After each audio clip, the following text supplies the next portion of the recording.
Buenas tardes a todos. Vamos a empezar con las sesiones de la tarde.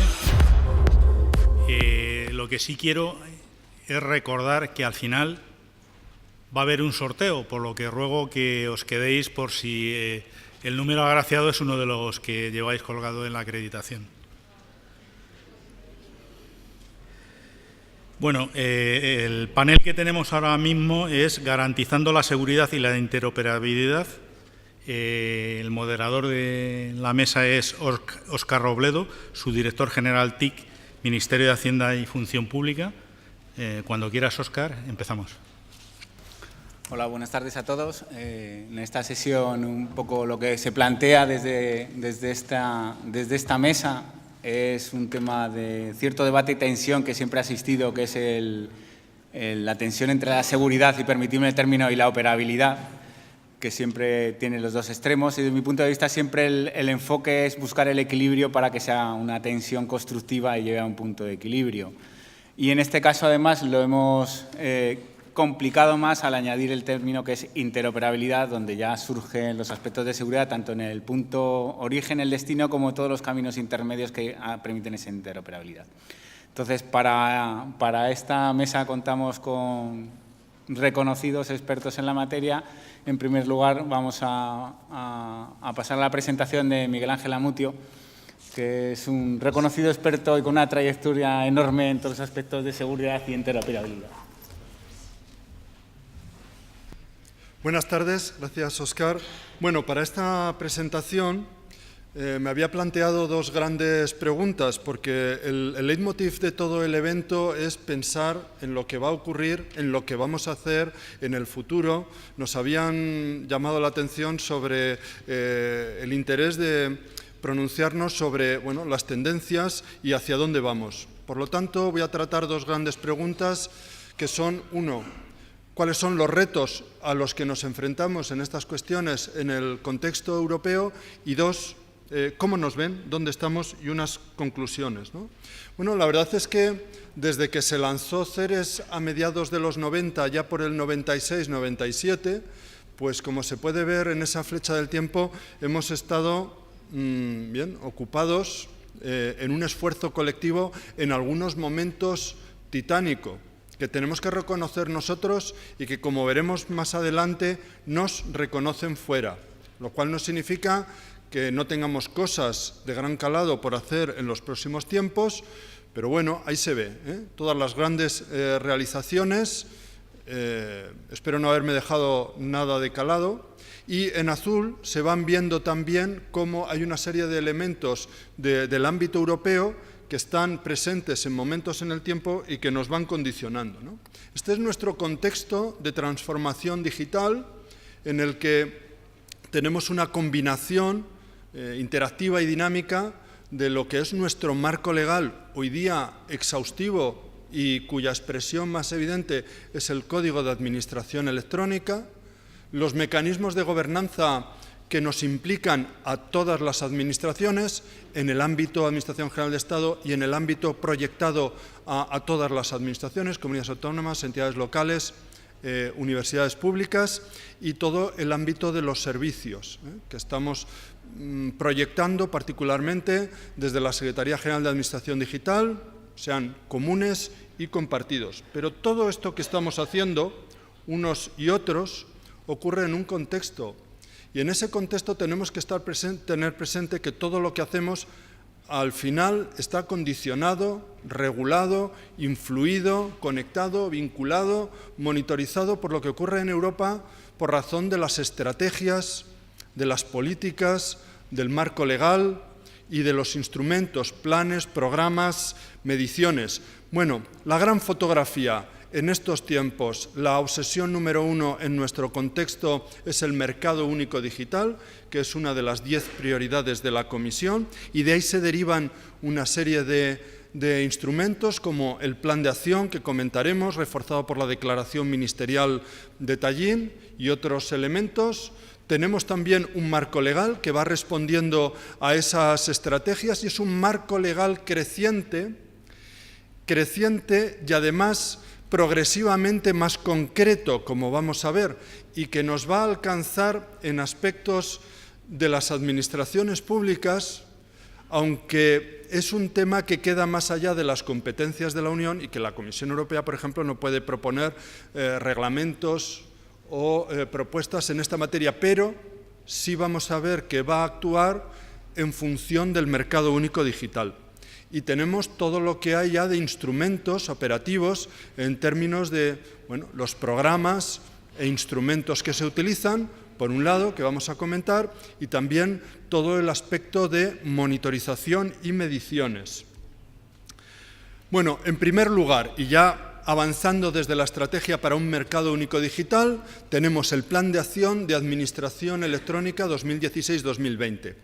Y de este plan yo destacaría dos grandes cuestiones. En primer lugar, la visión que se formula hacia 2020, una visión de unas administraciones abiertas, eficaces, con unos servicios personalizados, extremo a extremo, también transfronterizos y con un contexto tecnológico que favorece o en el que hay que, digamos, promover la interacción digital entre los actores, por un lado. Y por otro lado, una formulación de unos principios que vienen a ser obsesiones, y que tienen que ver con el aspecto del carácter de digital por defecto, la inclusión y la accesibilidad, que además tiene su respaldo en el marco legal en la Directiva de Accesibilidad que tenemos que transponer para septiembre de 2018. Tenemos los aspectos de apertura y transparencia, con todo lo que hay detrás de reutilización, los aspectos de confianza y de seguridad, y veremos ahí, inciden el reglamento eIDAS, del cual se ha hablado esta mañana, la transposición de la directiva NIS, de la cual hablará Javier, los aspectos transfronterizos que siempre que tenemos que tener presente y los aspectos de interoperabilidad y de seguridad. El plan de acción salió como un instrumento de la Comisión, pero los Estados miembros se han comprometido a través de la Declaración Ministerial de Tallinn, que recoge 25 acciones dirigidas a los Estados o que nos hemos comprometido, y se hace eco además al estructurar las acciones de los principios que hemos citado. Alguna recolocación porque tenemos en cabecera lo que es digital por defecto, inclusión y accesibilidad, el principio de solo una vez, que es una de las grandes obsesiones y ocupaciones de la Unión Europea en los próximos tiempos, confianza y seguridad, apertura y transparencia, interoperabilidad y habilitadores clave. Bueno, pues este es el escenario, ¿no?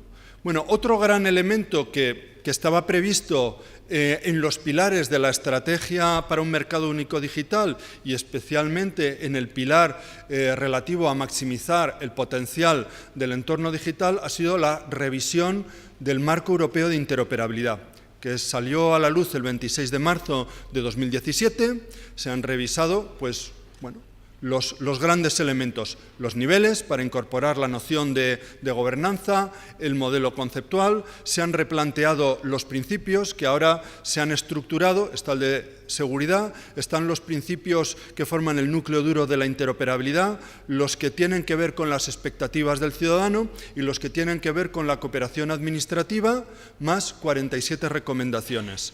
Bueno, nos van a monitorizar sobre el alineamiento, implantación y monitorización. Ya estamos trabajando en un análisis de alineamiento para ver de forma anticipada cómo estamos y, pues esto nos ocupará en los próximos tiempos. Y para llevar esto a la práctica, la Comisión se sirve de una serie de instrumentos.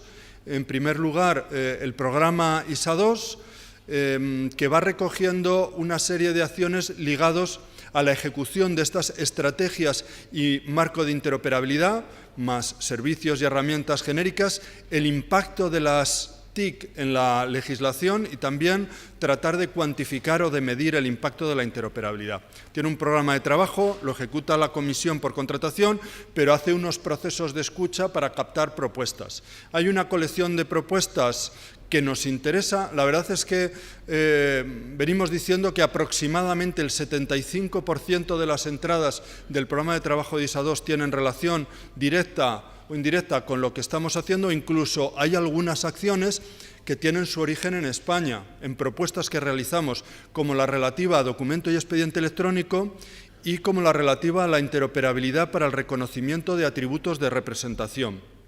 Bueno, y hay otras cuestiones. Y otro gran instrumento, además con una dotación financiera de gran calado, del orden de 1.000 millones de euros, desde 2014 a 2020, es el CEF, y en particular el CEF Telecom, que está promoviendo el desarrollo de, digamos, lo que llaman las infraestructuras de servicios digitales para favorecer la interacción, la interoperabilidad, bueno, pues entre el ámbito público, el ámbito privado. Algunas de esas infraestructuras tienen el carácter de componentes elementales, como las que tienen que ver con la identidad y la firma electrónica, la factura electrónica, la traducción automática, la ciberseguridad, etcétera, y se van a ir incorporando además otros componentes elementales o building block. Ahí verán en rojo el componente elemental de archivo electrónico, que fue resultado de un proceso competitivo de selección de propuestas entre 2016 y 2017 y que España apoyó particularmente para que, bueno, entrara en la lista de los bloques de construcción retenidos. Decía antes que el principio de solo una vez era una de las grandes obsesiones en el ámbito de la Unión Europea. Tiene atención en la estrategia para un mercado único digital y además está señalado como un ejemplo de mayor eficiencia. Bien, esto hay que realizarlo en la práctica y a partir de ahí pues está trabajando lo siguiente. Dentro del paquete de cumplimiento del mercado interior, la Comisión presentó un reglamento para el desarrollo de un portal digital que suministre información y asistencia, así como procedimientos en línea a los ciudadanos de la Unión Europea.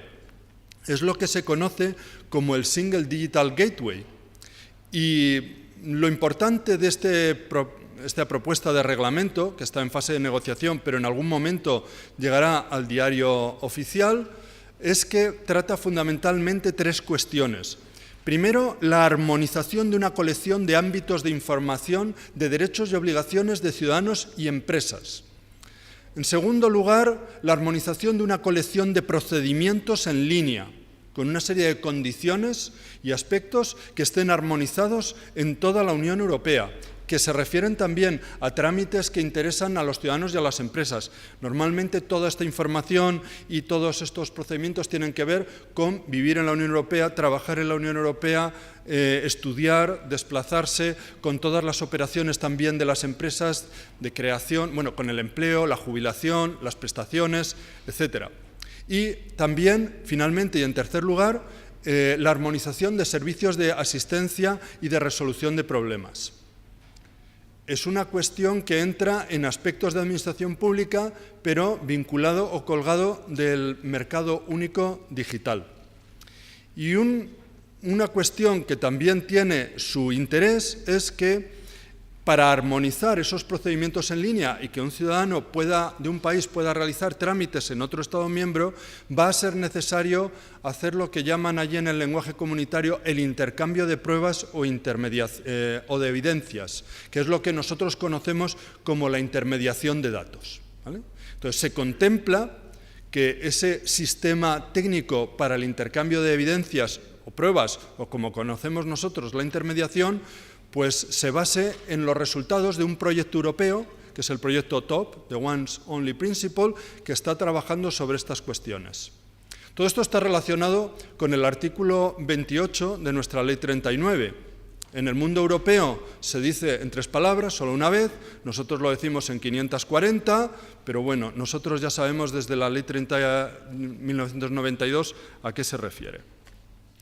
Del nodo eIDAS ha hablado Alberto Zapico esta mañana. Yo tenía ya en el terreno de lo que se trata en materia de seguridad en la declaración ministerial, hacer referencia. Tenemos ese nodo eIDAS español desplegado. España fue el primer Estado de la Unión Europea que lo desplegó. Estamos además en un piloto con una colección de entidades, digamos ya pilotando su funcionamiento. Iremos incorporando además a las demás entidades y ya está conectado con los otros Estados miembros que tienen un nodo eIDAS equivalente. Otra gran cuestión que pende sobre nuestras cabezas es el Reglamento General de Protección de Datos. La fecha de la plena, digamos, aplicación, que es el 25 de mayo.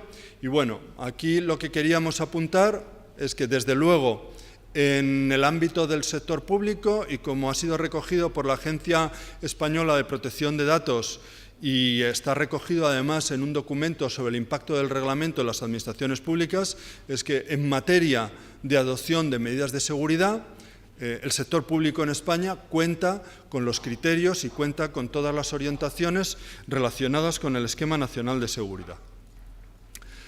Retomando el hilo con el contexto europeo y el reglamento eIDAS, bueno, hay que ir acompañando ese esfuerzo que estamos haciendo en materia de seguridad con un reconocimiento europeo. Bueno, ya hemos conseguido que en el marco de interoperabilidad del reglamento eIDAS se introduzca que se demostrará la seguridad a través de métodos de evaluación equivalentes a los de ISO 27001 o mediante el cumplimiento de la legislación nacional.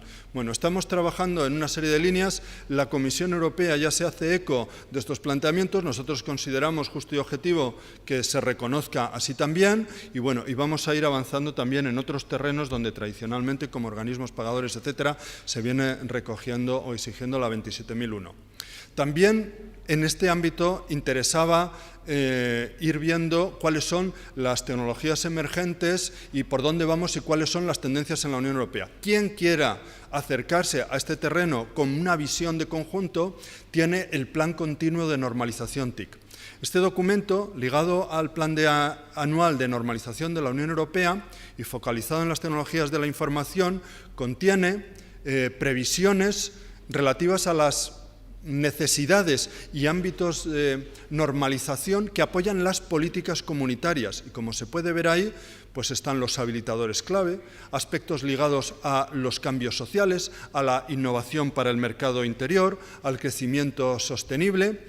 Y es un documento muy interesante, es multianual, se va actualizando progresivamente cada año y sirve para documentarse y para ver cuáles son y plasmar cuáles son las tendencias.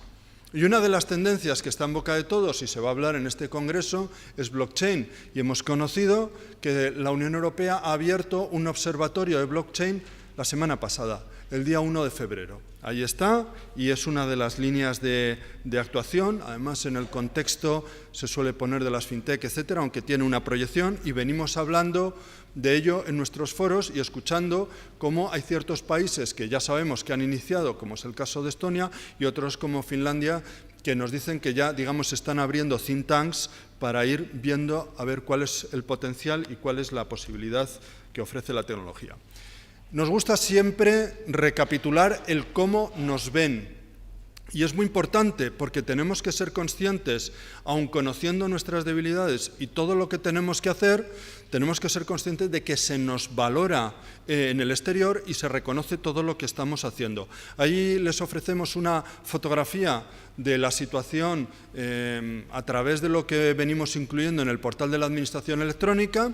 Se puede ver cómo en materia de servicios públicos digitales el índice de economía y sociedad digital de 2017 nos pone en el 6º puesto.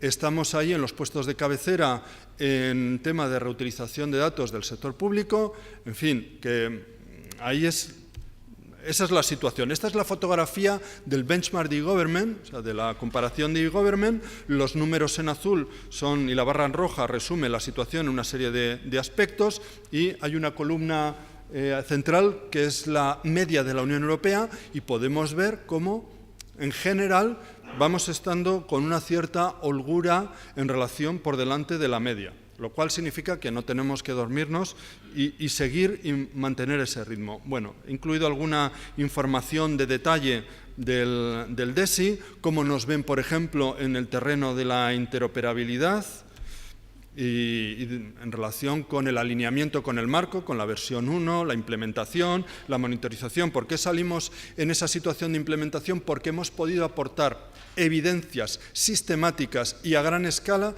de que nos estamos ocupando de la interoperabilidad como conjunto, o sea, todas las administraciones, como país, como esfuerzo colectivo. Bueno, la situación también de cómo nos ven en el terreno de los datos abiertos en 2017. Y bueno, y para terminar, unas conclusiones, ¿no? Las conclusiones, lo que yo quería destacar es que tenemos que tener presente, dentro de lo que estamos haciendo, que hay una serie de líneas directrices en la Unión Europea, esos principios que apuntaba, reforzados por la declaración ministerial y esa visión hacia 2020. Tenemos un marco legal creciente que además la Comisión Europea le ha tomado cariño a los reglamentos. Los reglamentos son de aplicación directa, no tienen transposición y, como digo yo, el día que se publican son el llanto y el crujir de dientes. En fin, en los diversos temas, identidad, protección de datos, seguridad, accesibilidad. Bueno, están proyectos en curso. Los proyectos en curso, un ejemplo, es el reglamento que decía del portal digital único, el Single Digital Gateway. ¿Y qué es lo que está ocurriendo? Pues estamos evolucionando hacia lo concreto. Es decir, ha habido una época muy larga donde hemos tenido un marco legal, teníamos un marco europeo de interoperabilidad que se movían en un terreno de una cierta abstracción, pero la tendencia que estamos viendo con lo que se ha hablado esta mañana del reglamento eIDAS, del nodo eIDAS, y ahí hay unos tangibles, es decir, hay elementos de implantación, operación, explotación y de utilización tangible por los usuarios, los que terminamos usando esos servicios, y lo mismo va a ocurrir cuando llegue al diario oficial con el reglamento del portal digital único, el Single Digital Gateway, que armoniza de forma concreta procedimientos, ámbitos de información, para que satisfagan unos criterios de calidad y además que estén accesibles de forma multilingüe. Y en cuanto al foco en las tecnologías, pues a la luz de lo último que se respira en relación con el mercado único digital, la evaluación de mitad de periodo, lo que suena de la declaración ministerial, pues es todo lo que se refiere, y se ha hablado hoy, inteligencia artificial, blockchain, la high performance computing, que ha aflorado otra vez después de 20 años de ausencia y está ligada al análisis de datos, a la reutilización y a la disponibilidad de grandes conjuntos de datos o de datasets de grandes dimensiones, y toda la tecnología del análisis de datos. Bueno, pues con esto termino. Muchas gracias, y lo único, pues recalcar esta frase que estaba aquí, que tenemos que mantener el esfuerzo por lo que estamos haciendo y también por mantenernos alineados en todo lo que ocurre en nuestro alrededor. Muchas gracias.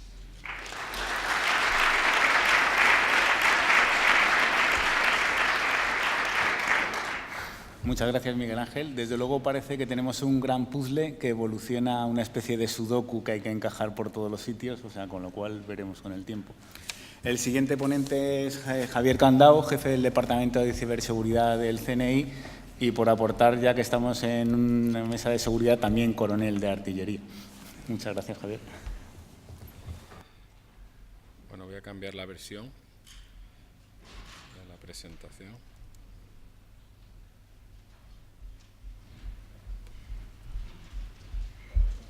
Sí. No, es que ahora no la... A ver. La versión 2.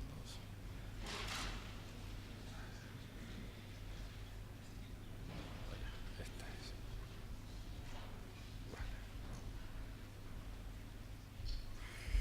Esta es... Sí, versión 2, no te preocupes. Bueno, buenas tardes. Buenas tardes a todos. Muchas gracias a la fábrica por invitarme a estas jornadas CERES. Yo quiero daros un poco el punto de vista de las iniciativas que se están viniendo de la Unión Europea con respecto a seguridad y hacer el foco un poquito en la notificación de incidentes. Creo que muchos me conocen, bueno, pero para los que no me conozcan, yo soy el jefe del Departamento de Ciberseguridad. Dentro del Departamento de Ciberseguridad opera el CCNCER, que es el CER gubernamental.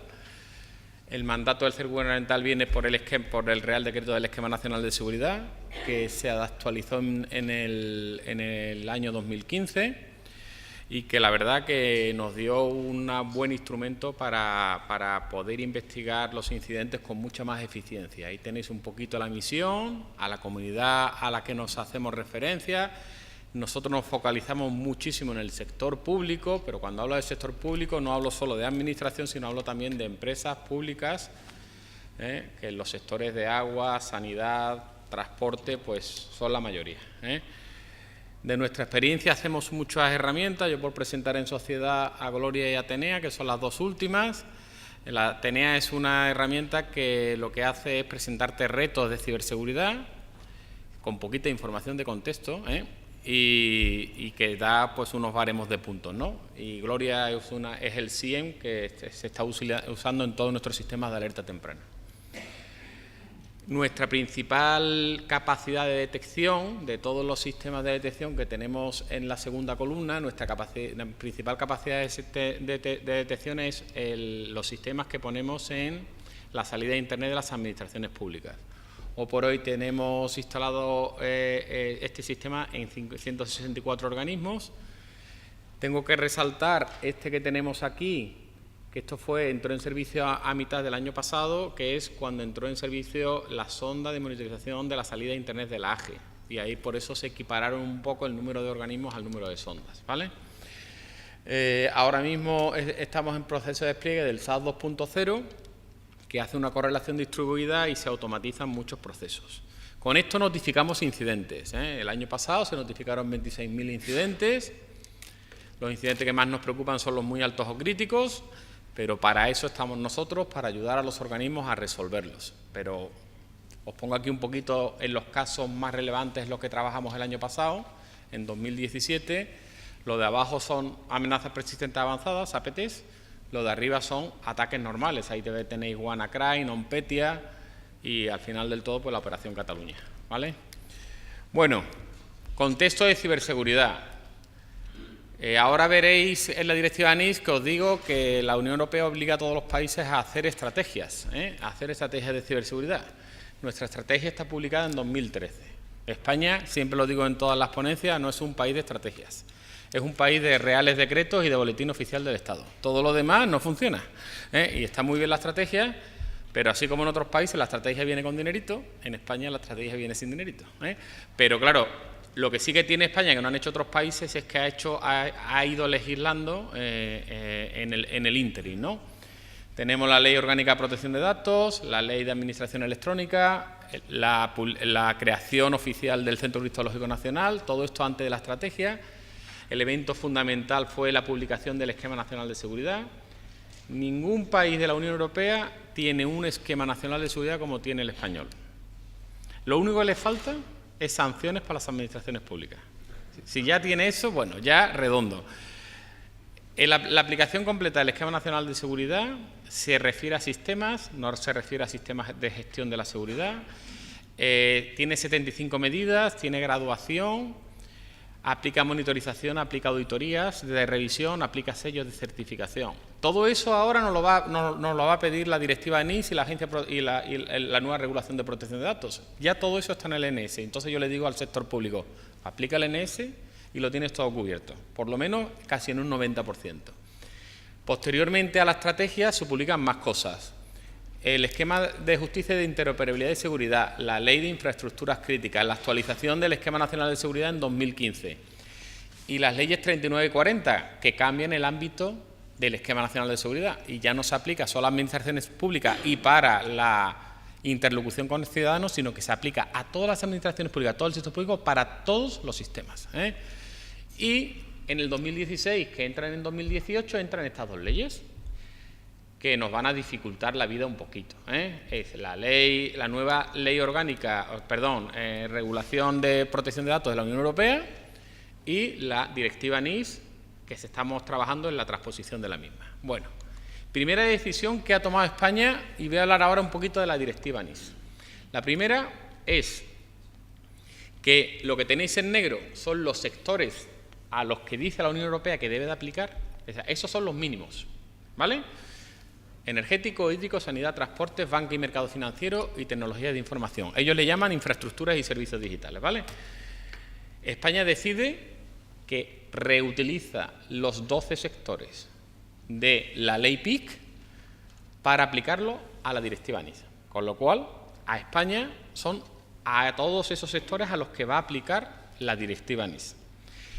La directiva NIS habla de servicios esenciales, la ley PIC habla de infraestructuras críticas. La diferencia fundamental es que la directiva NIS vigila mucho los sistemas TIC que proporcionan servicios esenciales y se focaliza mucho en el sistema TIC, no en la seguridad física, no en todas las cosas en las que se focaliza la ley de infraestructuras críticas. Con lo cual, la directiva NIS podemos considerar que complementa bastante a la ley de infraestructuras críticas. La directiva NIS habla de 3 grandes campos. La primera, crear mayor capacidad de ciberseguridad en todas las naciones de la Unión Europea. Ahora lo veremos, crear estrategias o fuerza a hacer estrategias, a crear autoridades competentes y a crear CSIC responsables.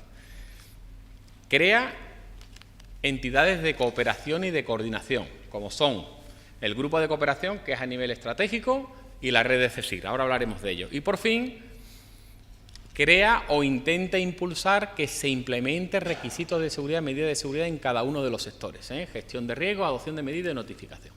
Vamos a pasar rápidamente por ellos, pero quiero recordar, en mayo tienen que estar aprobadas las leyes de transposición. Y en noviembre tenemos que decirle a la Unión Europea qué operadores de servicios esenciales tenemos en cada país, ¿vale? Con lo cual el reloj corre y corre deprisa. Con respecto a la directiva NIS, os dejo aquí un poquito lo que dice sobre estrategias y lo que dice la ley, el borrador de ley que estamos trabajando en él, ¿vale? Si veis, realmente todo esto está cubierto en nuestra Estrategia Nacional de Ciberseguridad y en nuestros planes.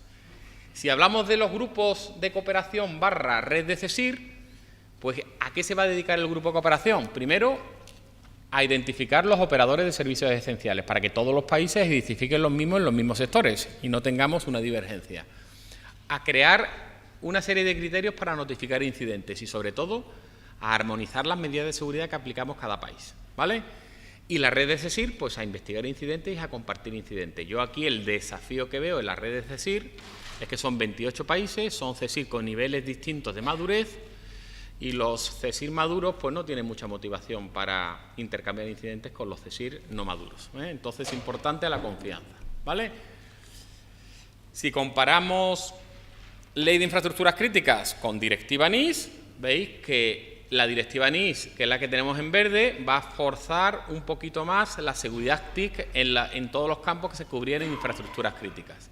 Además, la directiva NIS complementa una cosa que no tiene la Ley de Infraestructuras Críticas, que es la capacidad de supervisión. Crea y obliga a la red de CSIC. Otra cosa fundamental que tiene la directiva NIS que no tiene la Ley de Infraestructuras Críticas, sanciones, sanciones importantes, que siempre motivan. Y luego medidas de seguridad y notificación, ¿vale? Por supuesto, la directiva NIS en cada uno de los sectores se tiene que armonizar con la normativa nacional que haya, ¿de acuerdo? Pues aquí tenéis un poquito cómo se ha contextualizado los sectores adicionales, identificación de servicios esenciales, identificadores de los operadores y requisitos de seguridad. ¿De acuerdo? Ahora mismo estamos trabajando en la ley, pasaremos al reglamento a identificar a todos estos y a definirlo, y a las autoridades competentes se les da la capacidad de poder hacer legislación adicional con respecto a la ley y al reglamento que se publique posteriormente. Bueno, ¿qué modelo hemos seguido en España? En España tenemos, por un lado, no lo he puesto, no sé si es que lo he colocado al revés. Autoridades competentes, ahora volvemos a la anterior.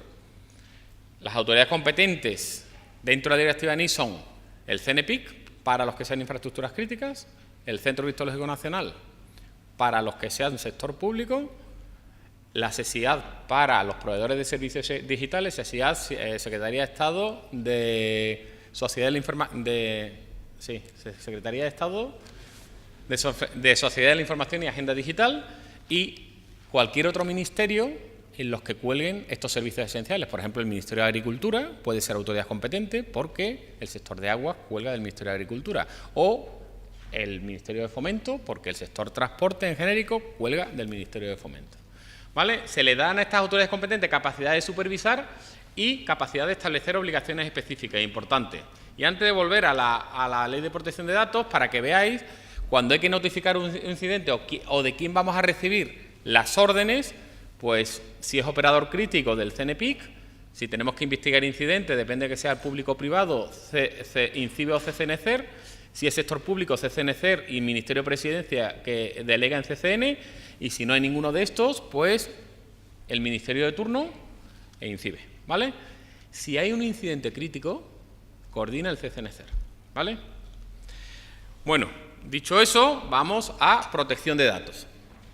Esta es otra que, como dice Miguel Ángel, le han gustado venir como en modo reglamento porque de aplicación inmediata. Y en mayo de este año entra en servicio la nueva regulación de protección de datos. Para nosotros es un cambio radical. Los que estáis aquí, si habéis tenido que tratar con ficheros de datos personales relacionados con la Agencia de Protección de Datos, antes hablabais de ficheros y una serie de medidas que era una lista, cumplo o no cumplo, y ya no me pueden decir nada porque yo esto todo lo que cumplo más la revisión, cancelación y todas estas cosas. Ahora te dicen, no te voy a medir, no te voy a auditar, no te voy a hacer nada. Ahora si pasa algo, responsabilidad proactiva y demostrable. Si pasa algo me vas a tener que demostrar. Entonces te hablan de mecanismos de certificación, de códigos de conducta. Vamos a escribirnos algún mecanismo de certificación y códigos de conducta porque si nos pasa algo y no demostramos que hemos hecho todo lo posible en seguridad, las multas, y estas sí que son gordas, las multas son bastante grandes. Y queda por determinar si al sector público le aplican multas o no. Que dicen que sí. Bueno, dicho todo esto, que en el ámbito de notificación de incidentes, ¿cuál es el escenario que tenemos ahora? Pues que el Esquema Nacional de Seguridad nos obliga a notificar, la Ley PIC de Infraestructuras Críticas nos obliga a notificar, el nuevo Regulación de Protección de Datos de la Unión Europea nos obliga a notificar, el Banco Central Europeo nos obliga a notificar, la Agencia de Seguridad Aérea Europea obligará a notificar a las compañías aéreas y a los operadores de servicios aeroportuarios, la Directiva NIS obliga a notificar, y menos mal que en la Ley de Transposición hemos dicho que a ver si utilizamos una plataforma común y que haya una notificación única. Y eso es una cosa que dice la Unión Europea, el afectado que notifique una vez. Y los demás nos organizamos, ¿vale? ¿Cómo hacemos eso? Ahí tenéis todo el mar de notificaciones, pues con Lucía, la herramienta de notificación de incidentes, que está disponible en el portal, que se puede descargar y se puede instalar, se puede solucionar esta situación. Porque simplemente clicando, como es una palabra bastante fea, en la cajita correspondiente, el incidente irá a la Agencia de Protección de Datos si vosotros deseáis que ese incidente vaya a la Agencia de Protección de Datos y en paralelo a la autoridad competente correspondiente, ¿vale? Bueno, pues dicho eso, ahí tenéis un poquito la estructura de Lucía. Se está usando, por supuesto, en la Unión Europea. Nuestra relación, nosotros lo que hacemos es implementar y aplicar o desarrollar en la herramienta lo que dice la guía 817, con lo cual tenemos una tipología de incidentes bastante clara y un procedimiento de notificación bastante claro. Solo deciros que Lucía no es que esté ahora mismo en fase piloto, está en la versión 3, está funcionando y si veis aquí, ya el año pasado se notificaron casi 6.300 incidentes usando Lucía. ¿Eso qué quiere decir? Que los organismos, el sector público, nos notifica al CER de referencia los incidentes en modo automático. Una herramienta que funciona y que funciona, creemos, que aceptablemente bien. Retos: implantación del NS en el sector público. Se establecerán de forma clara las necesidades adicionales de seguridad para infraestructuras críticas, directiva NIS, protección de datos, medidas de seguridad en sectores esenciales, reforzar la capacidad de vigilancia, formación e identificación del talento. La comunidad nacional de CSIR se va a potenciar muchísimo con este grupo, con el CSIR.es, mejorar el intercambio de incidentes con Lucía y mejorar el intercambio de amenazas. Sí. Intercambiamos amenazas e intercambiamos incidentes, tenemos la figura completa del problema de ciberseguridad, sobre todo en la manera de defendernos contra los ataques. Entonces, esta figura es fundamental para nosotros. Nosotros, como CER, os tenemos que dar toda la información posible de la amenaza y vosotros, como usuarios de los servicios de CER, nos tenéis que dar vuestra información de los ataques, porque si no, no podemos reaccionar. Pues nada, invertir en ciberseguridad como lo que invertís en seguridad física. Y yo ya no tengo nada más. Muchas gracias.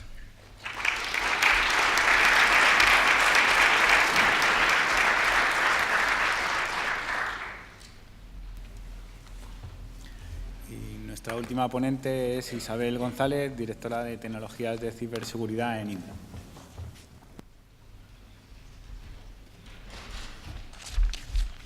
Buenas tardes. Bueno, lo primero, agradecer no solo la oportunidad de estar aquí, sino en esta mesa, porque me siento positiva y profundamente intimidada, he de confesar. Es verdad que no, vamos, de hecho me ponía a apuntar notas tanto sobre la intervención de Miguel Ángel como la de Javier. En fin, a la vista está que casi es como apuntes, más que otra cosa. Es verdad que bueno, más allá de, a ver si consigo ya la presentación, más allá de, aquí, más allá del enfoque, digamos, desde el punto de vista puro de interoperabilidad y de los esfuerzos que a nivel regulatorio en el ámbito de seguridad se están ya dando en el panorama europeo, sí que queríamos al menos traer a discusión en este foro, en esta sesión, una componente que para nosotros sí que es verdad que tiene, para nosotros me refiero, por lo menos en las reflexiones que estamos teniendo en estos ámbitos en Indra, que es la compañía en la que estoy. Sí que estamos viendo, tomando palabras de Miguel Ángel, cuál es esa implementación concreta que digamos, este panorama, tanto en el ámbito de la interoperabilidad como en el ámbito ciber, está teniendo, no solo en el sector público, sino también en el ámbito privado y, de hecho, en la conjunción de los dos. Suceden casos, por empezar y prometo que con la velocidad a la que suelo hablar, estoy haciendo un esfuerzo razonable, muy importante de mi lado, por hablar más despacito, y segundo, de verdad que son muy poquitas slides, o sea que tampoco el objetivo es recorrer todo ni recorrerlo a un nivel de profundidad, pero sí discutir sobre casos concretos, ¿no? Antes hablábamos, es verdad que las últimas regulaciones están poniendo un marco inmejorable y yo creo que efectivamente, como hemos recogido ya, España está demostrando, 1, capacidad, 2, predisposición y 3, mucho conocimiento a la hora de no solo diseñar, sino además implantar esas políticas y además de adoptar esos reglamentos, que es verdad que están llegando por la vía de los reglamentos. No solo estamos demostrando capacidad, ¿no? Pero claro, luego eso te lo llevas a la implementación en el mundo no solo de la administración pública, sino en el mundo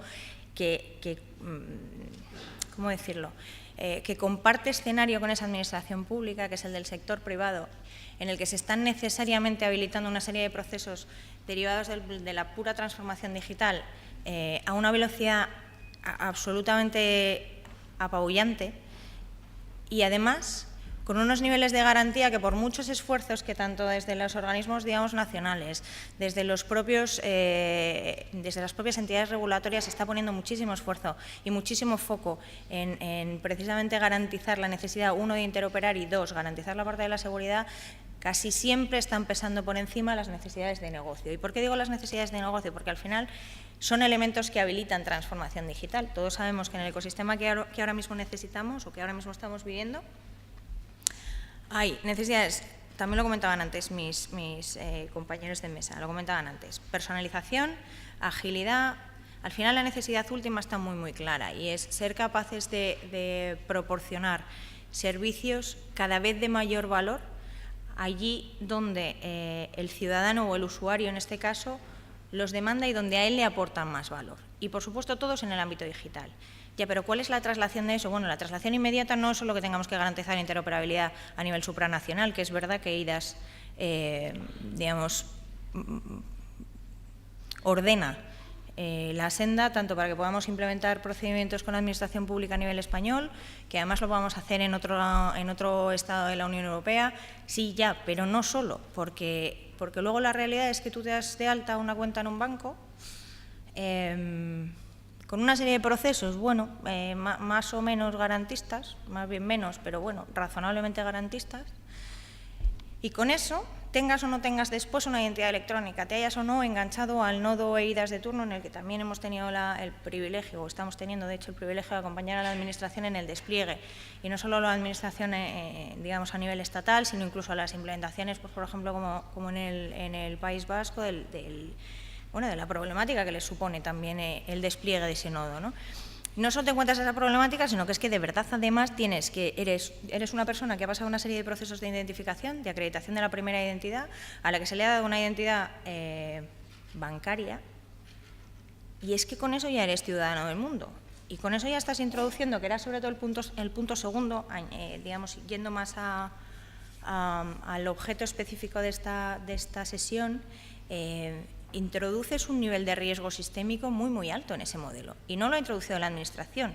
Y no lo ha introducido la Administración porque las políticas no estén bien definidas, porque los procedimientos y los estándares de interoperabilidad no estén francamente bien planteados. No, si no, ese es el escenario. El escenario es que hay otra cosa digamos, que ejerce de tractor a una velocidad infinita y que tiene un impacto sistémico de manera natural. Y no solo lo tiene en términos de personas, lo tiene en términos de personas y de dispositivos, ojo, porque ya no es cuestión de la identidad de las personas o de que todos tengamos, pues digamos, los raíles puestos para acreditar nuestra identidad aquí en Europa o para levantar, digamos, eventos que puedan surgir en el ámbito europeo controlado asociados a determinados dispositivos. Es que esos dispositivos en sí ya suponen de calle una nueva vertiente del mapa de amenaza, ¿no? Al final. Y esto, digamos, esta situación, saliendo un poquito, si me permitís, saliendo un poquito del marco puramente europeo, sí que está, digamos, esta conjunción en coexistir de manera ordenada en el mundo sector privado y en el mundo sector público, sí que ya está resolviendo, de hecho, pues por ejemplo, en países como México, ¿no? México no tiene una identidad, digamos, garantizada de manera o proporcionada de manera garantista por las administraciones públicas, pero se ha encontrado una regulación de nuevo bancaria en este caso. Es verdad que el sector bancario, el sector de procesos electorales, o sea, un poco ese tipo de sectores son los que al final están digamos, viviendo en conjunción más estrecha con todos vosotros y lo que os afecta, ¿no? Y lo que nos afecta a todos como administración. Pero, por ejemplo, en México no tienen un plano de identidad, como tenemos aquí en España, con todo el nivel de garantía, etcétera. Bueno, pues allí aprovechan una regulación bancaria para instaurar un mecanismo un plan de identidad digital, un programa, una plataforma.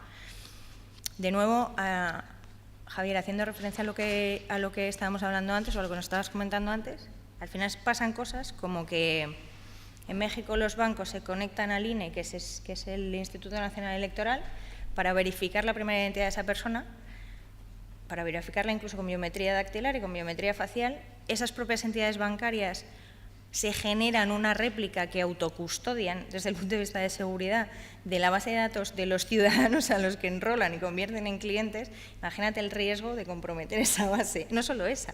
O sea, no es que te quiten las 10 huellas que las tienen, es que te quitan las 10 huellas que las tienen junto con lo que aquí consideramos el mayor nivel de garantía, que es una fuente auténtica, que también está comprometida y tú no te puedes cortar los dedos y ponerte otros porque no es el caso de aplicación. Y no solo para ti como entidad bancaria, sino para ti, para el Instituto Nacional Electoral, para el SAT, o sea, el Instituto de la Administración Electrónica, para los sistemas de recaudación, absolutamente para todo. Entonces, sí que vemos que es un paradigma de coexistencia en el que es verdad que, o por lo menos nuestra sensación, es verdad que es difícil implementar medidas a lo mejor más concretas con el rigor o con la fuerza que se pueden implementar en la administración pública, pero que si no se hace de manera ordenada necesariamente va a haber un desorden o va a haber una descompensación natural porque al final tienen un efecto sistémico, ¿no? Y el nivel de riesgo no solo les afecta a ellos, sino que afecta también a las componentes de la Administración. De hecho, bueno, en el ámbito de regulación, tanto como se ha visto esta mañana en las sesiones sobre identidad digital, como nos explicaba también Miguel Ángel en el ámbito de la interoperabilidad, es verdad, hay un marco regulatorio de, oye, ¿cómo implementamos la respuesta a esta situación? Si la necesidad está clara, la amenaza razonablemente también, pero ¿cómo se implementa esa respuesta, ¿no? Pues al final es una respuesta, es una respuesta que en términos de regulación efectivamente ya está dando esos primeros pasos. EIDAS, como hablábamos, se hablaba esta mañana y como también comentaba Miguel Ángel, efectivamente es un entorno que es garante natural de un incentivo a la agilidad, por decirlo de alguna manera, y que además persigue y promueve la implementación dinámica, coherente, robusta, de mecanismos de autenticación, de gestión de la identidad, de un proceso de garantía del que mucha gente se queda fuera del sector de la Administración, mucha gente se queda solamente con el proceso de acreditación de la identidad. Para ellos, pasado el proceso de acreditación de la identidad, sea bajo, sustancial o alto, lo demás es casi secundario o anecdótico.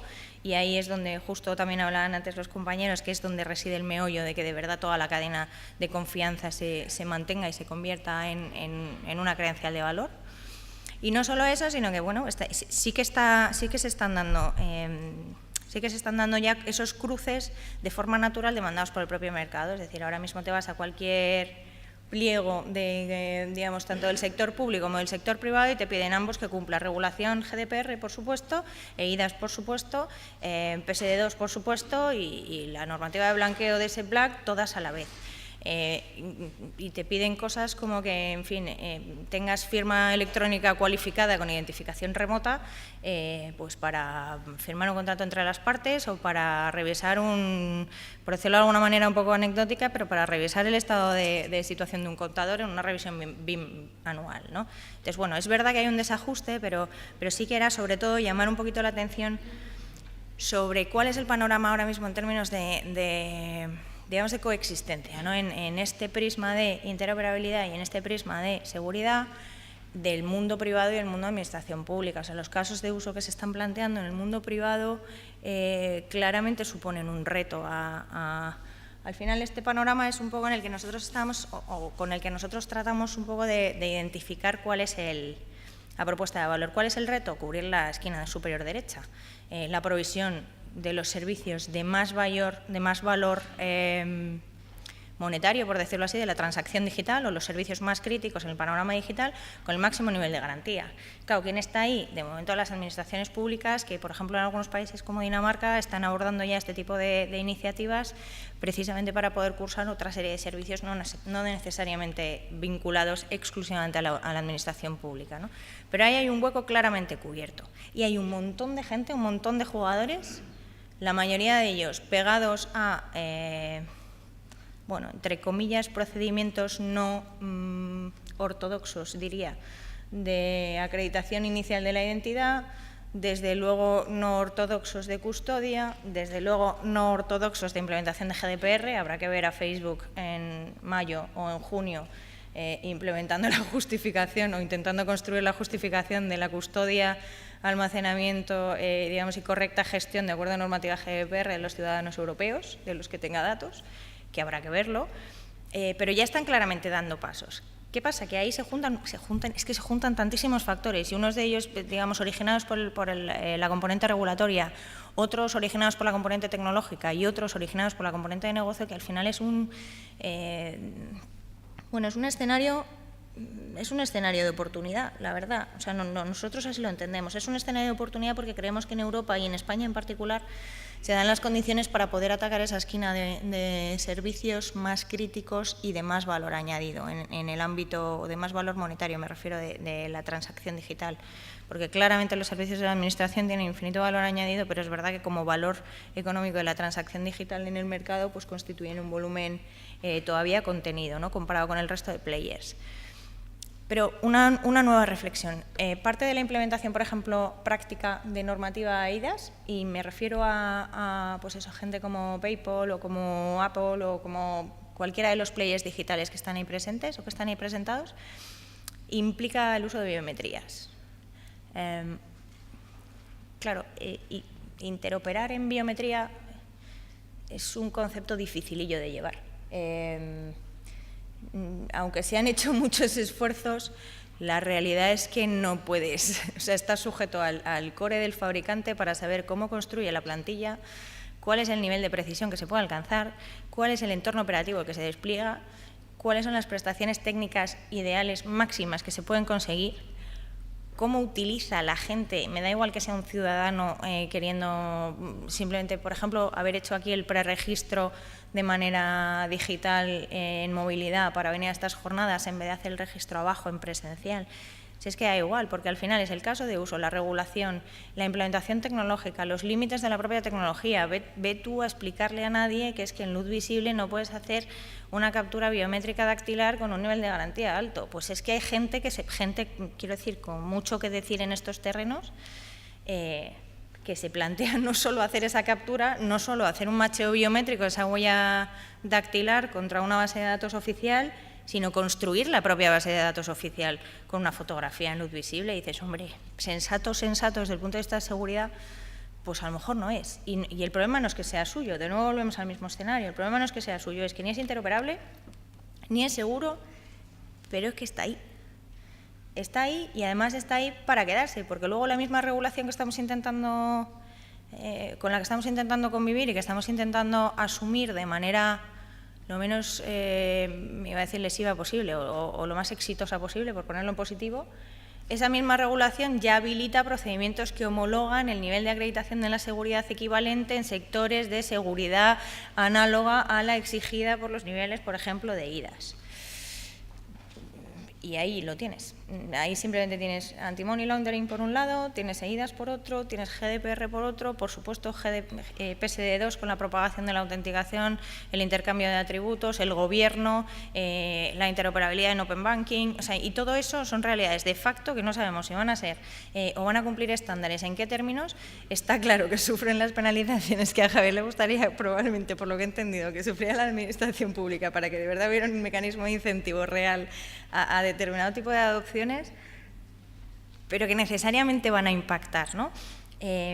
Bueno, es verdad que y esta prometo que ya eso sí es la última, porque el único objetivo, ya un poco más en detalle, el único objetivo al menos de esta sesión que teníamos o que yo tenía en particular era, oye, trasladar o traer un poco a discusión que no solo es una cuestión de seguridad y de interoperabilidad en la definición de las políticas, de los procedimientos, de los reglamentos, de la manera de implementarlos y de adoptarlos en el sector público, que es cuestión de que ese sector público se va a ver afectado de manera absolutamente inevitable por lo que sea que haga el sector privado, y hacemos muchas chorradas en el sector privado. Más o menos, o sea, en primera persona lo digo, más o menos peregrinas. Y en ese sentido, ya llegando digamos, un poco a intentar establecer algún tipo de al menos conclusión para la reflexión, no solo hace falta, en nuestra opinión, no solo hace falta una implementación de interoperabilidad y seguridad a nivel transfronterizo, no solo. Hace falta, seguramente a nivel nacional y mucho más en el corto plazo, una implementación transfronteriza entre sectores, por decirlo de alguna manera, entre el ámbito de aplicación en el sector público y el ámbito de aplicación en el sector privado. Porque el impacto, primero porque la amenaza es, digamos, lo coge todo y da igual que esté en el privado que en el público. Segundo, porque la necesidad está igual en el privado que en el público. Y tercero, porque es que de verdad el impacto y la forma de responder tiene que estar de forma natural e inevitable, digamos, cohesionando. Impacto en el sector privado y en el sector público.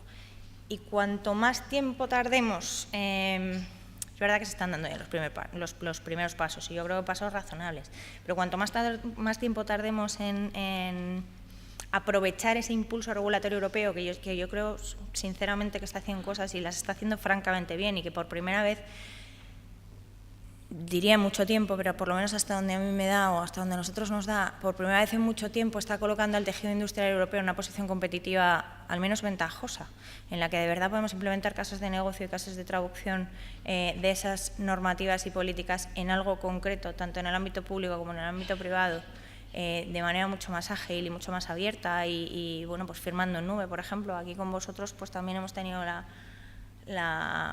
digamos, la oportunidad y la suerte de estar con vosotros en CERES, en firma en cloud y con firma en movilidad.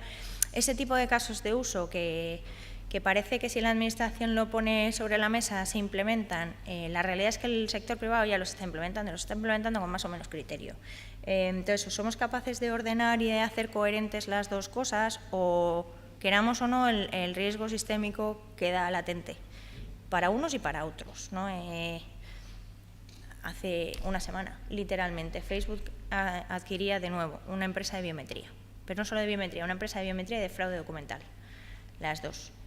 En principio, para garantizar los procesos de recuperación de contraseña, no sé, algo como muy naif y muy light, así, en plan de yo no hago nada malo nunca y no pretendo nada. Hombre, claramente se posicionan para capitalizar pues hombre, las oportunidades de mayor valor y las oportunidades de mayor nivel de garantía. Pero ojo, que es que Facebook va a estar comprobando cuál es el nivel de validez o de indicio de fraude de un documento ICAO, MRTD, etcétera, junto con la correspondencia titular y portador con una determinada biometría, junto con, ostras, que es que tiene la base de clientes, la base instalada de clientes, que ya podemos hacer los demás lo que queramos, ¿no? Porque los servicios digitales tengan recorrido, porque la administración tenga recorrido de la mano del sector privado, pero es que esas cosas ya están pasando y están pasando, pues bueno, con el criterio del sector público, del sector privado, que le aprieta el zapato donde le aprieta el zapato. Es verdad que cuando lleguen, efectivamente, estoy contigo, Javier, cuando lleguen las penalizaciones de GDPR2, o sea, de GDPR, a ver cómo se implementa, ¿no? Era simplemente esa la reflexión.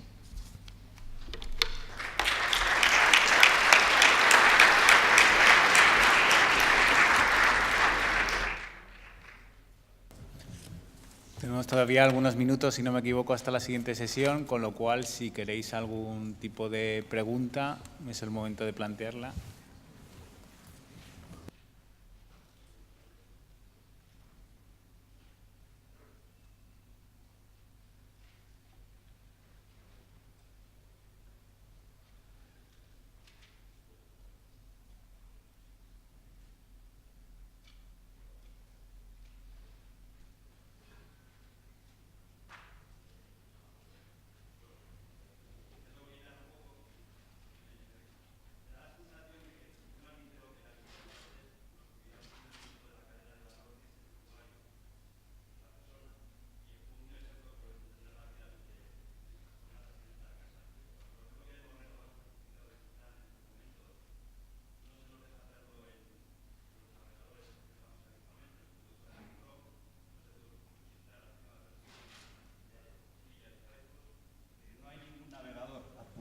Que podamos utilizar para renovar un certificado digital.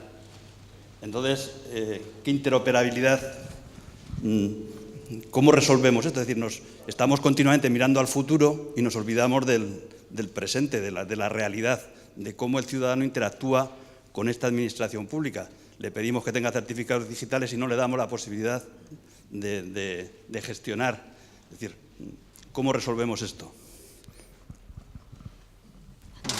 Por iniciar, y luego Javier, Isabel y Óscar pueden puntualizar. Sabemos y somos conscientes de las dificultades que implica el uso de la tecnología de certificados. Lo sabemos y sabemos especialmente la dificultad para el usuario, para el ciudadano. Y es la razón por la cual vamos buscando alternativas y soluciones dentro del marco en el cual podemos operar. De ahí el esfuerzo que se viene realizando con clave, de ahí el esfuerzo que se viene realizando con poder disponer certificados en la nube para que se puedan utilizar y se puedan manejar y nos podamos liberar de las dificultades de toda la estructura que hay, que si el lector, que si el navegador, que si el equipo, que si el plugin, etcétera. Y bueno, los certificados, ya sabemos, tienen sus bondades y sus virtudes. Es un enfoque que ha permitido robustez cuando se aplican para la identidad, la identificación y la autenticación y para la firma. También tienen bondades en términos de interoperabilidad, bondades de las que carecen otros mecanismos. Por eso incluso se habla en las leyes 39 y 40 de superponer el sello electrónico cuando se utilizan otros mecanismos como el código seguro de verificación. Y bueno, pues ese es el escenario que hay en relación con los certificados. Por otra parte, pues hay dificultades, pero también hay oportunidades, como el hecho de obtener clave permanente a partir de tus certificados, o clave PIN, etcétera. Y lo que tenemos que hacer es seguir progresando y resolver esas dificultades de amigabilidad o de facilidad de uso.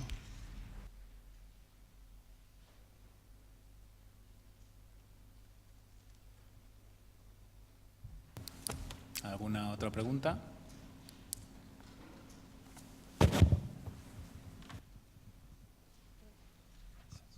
No, quería preguntarle sobre la misma, porque además lo he sufrido en mis carnes hace menos de un mes el tema de renovar el bendito certificado.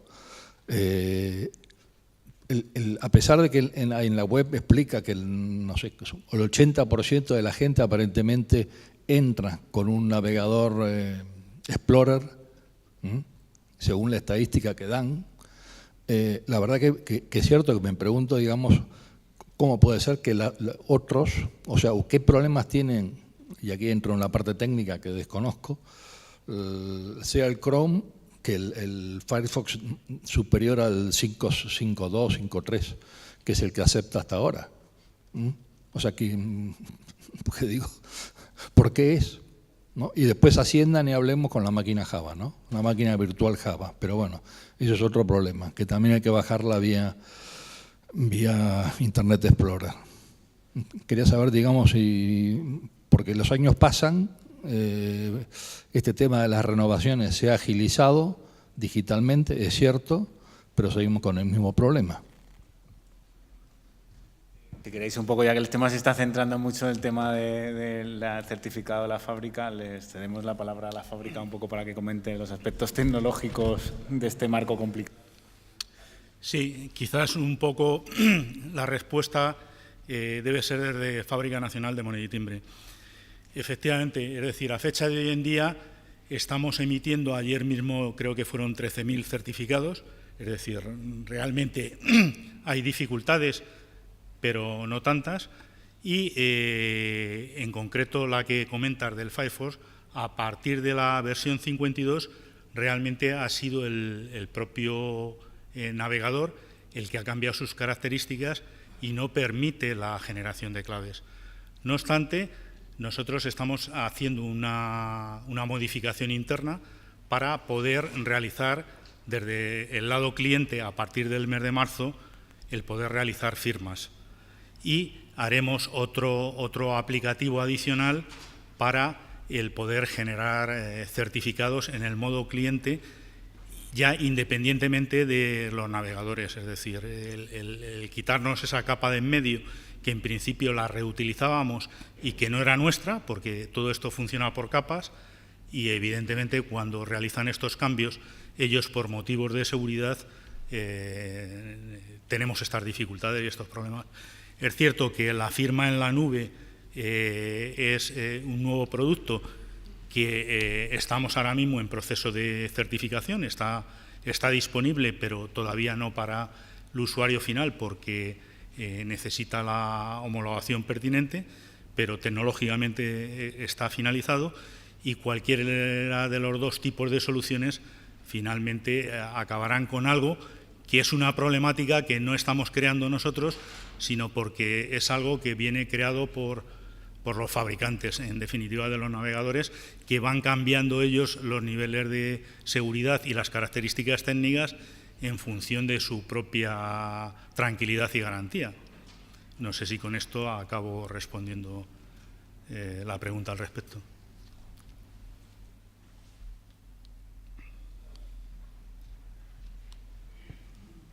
Nada que ver con todo esto. Yo quería preguntar, en cuanto a responsables de seguridad en nuestras unidades, ¿cómo se conjuga el hecho de que el RGPD nos vaya a exigir incluso previsiblemente algún tipo de sanción, como puede ser en el sector privado, con el hecho de que en la mayoría de los casos no hay una independencia clara, hablo de seguridad, de los responsables de las unidades, y más directamente, ¿tiene el CCN, la SGAD o la SGTIC intención de promover la figura de un CISO en la AGE o algo parecido? Y perdón por la pregunta, que sé que es poner el dedo en la llaga. Bueno, que haya CISO en la AGE o no, no tiene nada que ver con las multas, ¿eh? Pero bueno, dicho eso, el Esquema Nacional de Seguridad reconoce la figura del responsable de seguridad. Veladamente, la protección de infraestructuras críticas habla sobre un CISO, y la directiva NIS, la ley de transposición, va a reconocer esa figura, que es o sea, le podemos llamar CISO como queráis, es la misma figura con las funciones equivalentes al responsable de seguridad, pero al final la seguridad descansa en el propietario o en el que gobierne la unidad. El responsable de seguridad puede asesorar, puede decirlo, pero no es si hay un fallo de seguridad, el fallo de seguridad es del director, del gerente, del presidente de la unidad. Y eso debe de quedar claro, porque si tú asumes una serie de riesgos, luego tienes un incidente que se deriva en multas, no lo va a asumir el responsable de seguridad. Entonces, que quede eso claro, porque muchas veces es que nos confundimos. El CISO no es al que le cortan la cabeza si pasa algo, ¿no? Al que le cortan la cabeza si pasa algo es al jefe de la unidad, ¿vale? Hola, yo tengo dos cuestiones para Javier. Primero, pedirle una primicia y segundo, pedirle información. La primera primicia, aunque sé que se ha prorrogado hasta el día 9 el meter en INES la información del Esquema Nacional de Seguridad, preguntarte cómo va la administración pública de información, cuál es el nivel de cumplimiento del Esquema Nacional de Seguridad con lo que tenéis ahora mismo en INES. Y segundo, has comentado que en España la normativa NIS, en la transposición, se han añadido todos los sectores críticos, incluido, por ejemplo, la administración, para el cual todavía no hay operadores críticos porque no está hecho el PES, y hay alguno más que todavía no tiene hecho el PES. Sin embargo, te he entendido que en noviembre ya hay que decir cuáles son los operadores esenciales que tienen que cumplir NIS, incluyendo los que no están en la normativa NIS. Dos matices. Lo de INES te puedo dar los datos de 2016, no lo de 2017, porque todavía están cargando datos, ¿eh? Lo de 2016, el tanto por ciento de cumplimiento estaba en el 56%. Estamos lejos, tenemos margen de mejora, ¿no? Como dicen ahora, ¿no? Pero bueno, lo bueno del esquema es que sabes lo que tienes que hacer y tienes el camino trazado. Sabes tú cuando cargas datos en INES, sabes los cargas, sabes la calidad de datos que cargan, porque te van a preguntar si se soportan en auditoría, y sabes en lo que estás fallando. Lo bueno que tiene INES es que te comparas. Entonces llegan las comunidades autónomas y nosotros ponemos el listado de la que está mejor y la que está peor. Y el responsable de seguridad le puede decir a su jefe, después no digas que no te aviso, que si pasa algo, pero tú estás en el 43% y los demás están en el 70%, tú mismo, ¿no? Bueno, eso, porque como no podemos multar, por lo menos podemos motivar, ¿no? Entonces estamos motivando y estamos comparando, ¿no? Eso era por un lado. Con respecto a la directiva NIS, lo que nos va a exigir la Unión Europea va a ser en los operadores de servicios esenciales que marca la directiva NIS. Es cierto que la administración no está. No está y sí está. Porque lo que vamos a hacer, porque ahora estamos teniendo las reuniones preliminares para analizar el sector administración para la Ley de Infraestructuras Críticas, es que hay ya sectores donde la administración está involucrada, como el sector de aguas, el de transporte, y ya están designados los operadores. Esos están ya, eso no los vamos a tocar.